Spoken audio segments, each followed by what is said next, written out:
فتكفرون بالله وكنتم أمواتا فأحياكم ثم يميتكم ثم يحييكم ثم إليه ترجعون. صدق الله العظيم وصدق رسوله النبي الأمين المهدي الكريم ونحن على ذلك لمن الشاهدين والشاكرين والحمد لله رب العالمين. آئیے سب سے پہلے حضرت محمد مصطفیٰ صلی اللہ علیہ وسلم کی بارگاہ رسالت میں جم کر درود نذرانہ پیش کریں. اللهم صل على سيدنا ومولانا محمد معدن الجود والكرم وعلى آله وبارك وسلم صلی اللہ علیہ وسلم. میں نے جو آیت کریمہ کیا رب تبارک و تعالی نے اس میں موت اور حیات کا ذکر فرمایا. اس میں موت اور حیات کا فلسفہ کا بیان ہے. رب تبارک و تعالی فرمایا کنتم اموات، تم پہلے مردہ تھے، اور کنتم اموات کہہ کر زمین نو انسان سب کو بتایا گیا کہ اے انسان تو دائمی نہیں ہے، تو آدم سے وجود میں آیا. آپ 9 بجے سے لے کر ابھی تک سنتے آ رہے ہیں کہ حضور اشرف العلماء دنیا میں یہ کیے یعنی بہت جلوہ سنے، لیکن کسی نے ایک بار بھی نہیں بولا قبر میں کیا ہو.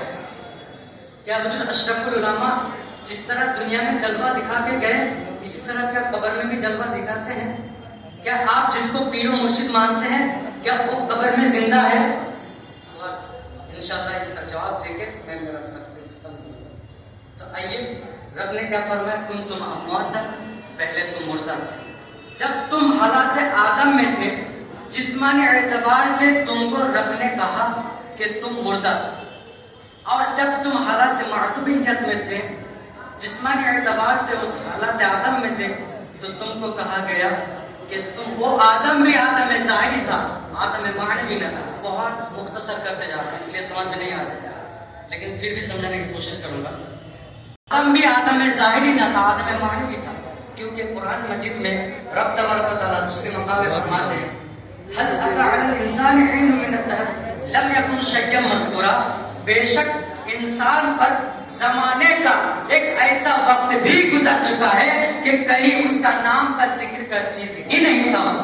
انسان کے اوپر، کیونکہ فرمایا علل انسان کے اوپر اس وقت قابل ذکر نہیں تھا لیکن مذکور تھا.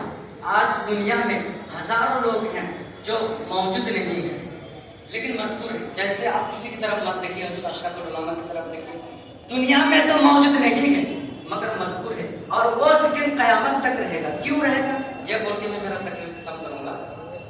اور دنیا میں لاکھوں لوگ ہیں روئے زمین پر چلتے ہیں، پھرتے ہیں، کھاتے ہیں، سب کرتے ہیں مگر اس کا ذکر کوئی نہیں کرتا. کیوں نہیں کرتا؟ ذکر اس لیے نہیں کرتا کہ وہ اللہ کا ذاکر نہیں ہے.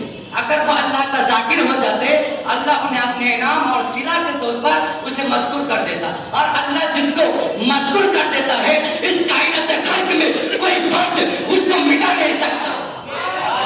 جس کو اللہ ذکر کر دیتا ہے، کیسے ذکر کرتا ہے اس کا بھی دلیل ہے. فرمایا یا ایھا الذین آمنوا اذکروا اللہ ذکرا کثیرا. اے ایمان والو، جو کفر کرتا ہے اس کو نہیں بلایا، بولا ایمان والو اللہ سے ذکر کیا اور صلہ کیا دیا. کچھ بھی ہم کرتے ہیں اس کا صلہ مانتے ہیں، اس کا جو ہے کیا فائدہ اس کا مانتے ہیں. رب نے فرمایا فاذکرونی اذکرکم واشکروا لی ولا تکفرون. تم میرا ذکر کر میں تیرا ذکر کروں، تم میرا ذکر کر میں تیرا ذکر کروں. لیکن یہاں پہ سمجھنے والی بات یہ ہے جب بندہ رب کا ذکر کرتا ہے تو اس کو جو ہے کہلاتا ہے کہ عمل، اور رب جب بندہ کا ذکر کرتا ہے تو اس کو کہلاتا ہے کہ جزا. لیکن ایک بات اور بھی ہے، جو اشرف العلماء نے جو ذکر کیا، آج ہم جو ذکر کر رہے ہیں وہ کس وجہ سے کر رہے ہیں؟ جو اشرف العلماء کے شام سے لے کے صبح سے لے کے شام کیوں کر رہے ہیں؟ کیونکہ ایک بات ہے، اس ذکر کو زندہ رکھنے والا کوئی وار نہیں میرا رب کریم. جیسے بندہ نے عمل کیا دارالعمل میں، جب اس کو جزا دیتا ہے تو یہ دنیا دارالعمل ہے، دارالجزا نہیں ہے.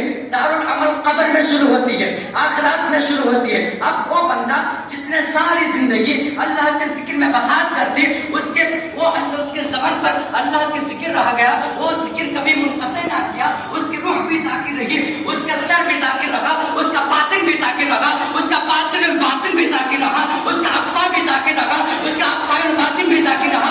یعنی جو سر عمر پر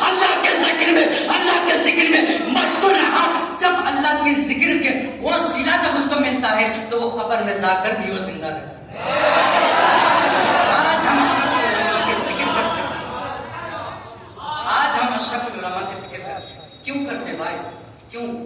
اب ساری طبی وہ ذکر کو کوئی توڑ، اللہ کے ولی سے جو نسبت، اللہ کے ولی سے جو ہمارے دلوں میں جو اشرف العلماء کی محبت ہے، اگر کوئی توڑنا چاہے، اے نادانو تم یہ نہ سمجھو کہ کسی انسان کی کوشش کی وجہ سے حضور اشرف العلماء ہمارے دلوں میں زندہ ہے۔ اے نادانو یہ نہ سمجھو کہ کسی IPS کی کوشش کی وجہ سے حضور اشرف العلماء ہمارے دلوں میں زندہ ہے۔ اے نادانو یہ نہ سمجھو کہ کسی TSP کی کوشش کی وجہ سے ہمارے دلوں میں زندہ ہے۔ اے نادانو یہ نہ سمجھو کہ کسی قوت کی، کسی پیسہ کی، کسی دولت دولت تخت و تاج کی کوشش کی وجہ سے حضور اشرف العلماء ہمارے دلوں میں زندہ ہے۔ اگر وہ دلوں میں زندہ ہے تو اس کے دلوں میں، ہمارے دلوں میں زندہ رکھنے والا کوئی دنیا کا انسان نہیں ہے، وہ قدرت کریم ہے۔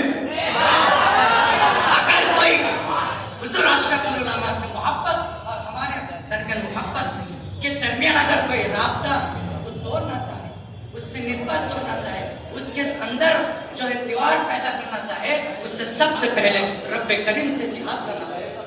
کوئی ہے جو رب کریم سے جہاد کر کے پاس کر سکے؟